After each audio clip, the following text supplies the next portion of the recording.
পড়ার বিষয় পক্ষ থেকে বলছি, তোমরা যারা নেতাজি মুক্ত বিশ্ববিদ্যালয়ে পড়ো, তাদের অনার্স গ্র্যাজুয়েশন করছো, তাদের 14ই নভেম্বর দুপুর 2টো থেকে অ্যাসাইনমেন্ট অনলাইন জমা নেওয়া শুরু হয়ে গেছে, যা 21শে নভেম্বর দুপুর 2টো পর্যন্ত চলবে।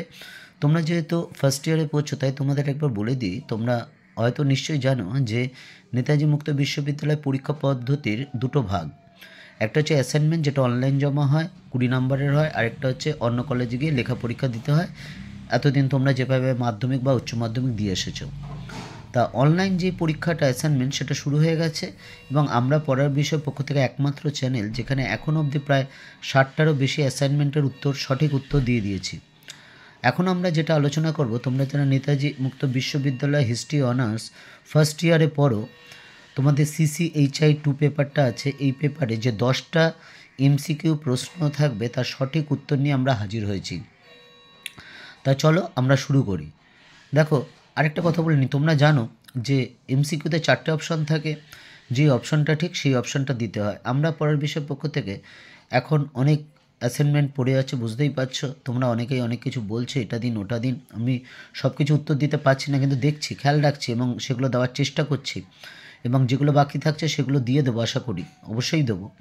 তা আমরা CCHI 2টা দিচ্ছি এখন। দেখো, প্রথম হচ্ছে প্রাচীন মিশরের মৃত্যুর দেবতা কে ছিলেন? ওসিরিস। আর এই পেপারটা কিন্তু তোমরা যে জমা দিয়েছো, অনেকেই কিন্তু 20তে 20 পাওনি, এটা মাথায় রেখে কাজে এটা অবশ্যই একটা খাতায় লিখে নেবে। খাতায় লিখে নিয়ে কয়েকবার পড়ে নেবে। পড়ে যখন অ্যাসাইনমেন্ট জমাটা দেবে, তখন কিন্তু সেটা রেখে দেবে, যাতে ভুল করেও কোনো ভুল না হয়। কারণ এই অ্যাসাইনমেন্টে তুমি যদি 20 পাও, তাহলে কিন্তু পরীক্ষায় পাশ করাটা সুবিধা হবে না, ভালো রেজাল্ট করাও সুবিধা হবে। 2 নম্বরটা দেখো, নারমান প্যালেটকে কোন রাজার বর্ণনা আছে? নারমান। 3 নম্বর, অ্যাকিলীয় সংস্কৃতি কী ধরনের সংস্কৃতি? প্রত্নাস্নীয় হাতকুঠার সংস্কৃতি। 4 নম্বর, থাইরোপাইলীয় যুদ্ধ কবে হয়? 480 BCE, অর্থাৎ খ্রিস্টপূর্বাব্দ 480। এথেনীয় পেটা কি? গ্রিক মুদ্রা এথেনীয় পেটা। পরের নাম্বার দেখো, 5 নম্বর, বিবর্তনবাদের জনক কাকে বলা হয়? Charles Darwin.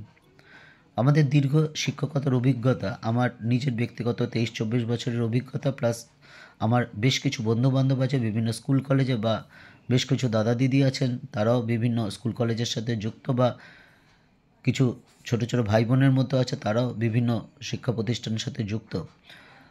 আমরা অভিজ্ঞতা দেখেছি, যারা আমাদের ছাত্ররা যারা নেতাজি মুক্ত বিশ্ববিদ্যালয়ে পড়ে, তাদের অ্যাসাইনমেন্ট থেকে শুরু করে বেশ কিছু সমস্যার সম্মুখীন হতে হয়, ওদের মুখে শুনেছি।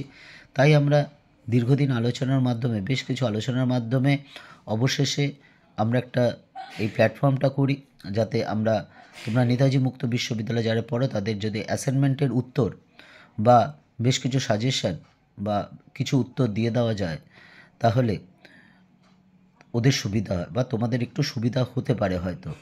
আমরা ইতিমধ্যে বেশ কিছু সাজেশান দিয়েছি কোনো কোনো সাবজেক্টে, এবং পরীক্ষার 1-1.5 মাস আগে আরও অনেক সাবজেক্টের সাজেশান দেবো। তোমাদের যদি মনে হয় তোমাদের দরকার, তাহলে অবশ্যই চ্যানেলটা লাইক করো, সাবস্ক্রাইব করো এবং বেল আইকন টিপে রেখো। দেখো, 6টা তো বলেছি, বিবর্তনবাদের জনক কাকে বলা হয়? Charles Darwin. 7 নম্বর, নিম্নলিখিতদের মধ্যে কে সক্রেটিসের ছাত্র ছিলেন না?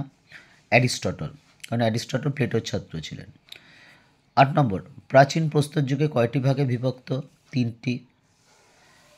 9 নম্বর প্রশ্ন, নববর্ষীয় বিপ্লব কথাটি কে প্রথম ব্যবহার করে? Gordon Childe. আরেকটা কথা, তোমাদের যদি এই শিক্ষা বিষয়ক বা কেরিয়ার বিষয়ে কোনো জানার ব্যাপার থাকে, অর্থাৎ কেরিয়ার ওরিয়েন্টেশন, পাশের পর কী করবে না করবে, কোথায় গেলে কি হয় না হয়, এই খোঁজ খবরগুলো আমরা যখন স্টুডেন্ট ছিলাম আমরাও জানতাম না। আমাদের শ্রদ্ধেয় শিক্ষক শিক্ষিকা বা বেশ কিছু সিনিয়র দাদা দিদি বা যারা এই বিষয়ে দক্ষ, তাদের মাধ্যমে কিন্তু আমরা বেশ কিছু জেনেছিলাম। তার ফলে কিন্তু আমাদের অনেক সুবিধা হয়েছিল। অর্থাৎ প্রপার গাইডেন্স যদি না থাকে, তাহলে কিন্তু লক্ষ্যে পৌঁছানো একটু অসুবিধা হয় না, অনেক সময় অসম্ভব হয়ে যায়। তাই আমরা, যদি মনে হয় তোমরা আমাকে জানাতে পারো, আমরা আমাদের অভিজ্ঞতার মাধ্যমে তোমাদের কিন্তু সমস্যার সমাধানের চেষ্টা অবশ্যই করব।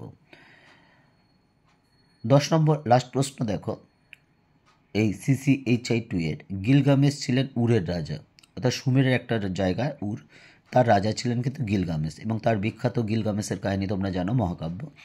যাই হোক, এই ছিল তোমাদের নেতাজি মুক্ত বিশ্ববিদ্যালয় first year history honours CC HI2 এর 10টা একেবারে সঠিক উত্তর। এবং এটা দিয়ে তোমরা যদি জমা দাও অ্যাসাইনমেন্ট, তাহলে দেখবে অবশ্যই 20তে 20 পাবে। এবং তোমরা যখন ফাইনাল সাবমিট করবে, দেখবে বাদিকে তোমাদের নাম্বারটা দেখাবে এবং অবশ্যই বাদিকে 20 দেখাবে। পড়ার বিষয় পক্ষ থেকে এতটুকুই। অগ্রিম শুভেচ্ছা রইল। অ্যাসাইনমেন্টে 20র জন্য নয়, ভালো পরীক্ষার জন্য শুধু নয়, জীবন ভালো হোক, সুন্দর হোক, আনন্দময় হয়ে উঠুক, এই আমরা পড়ার বিষয় পক্ষ থেকে কামনা করি।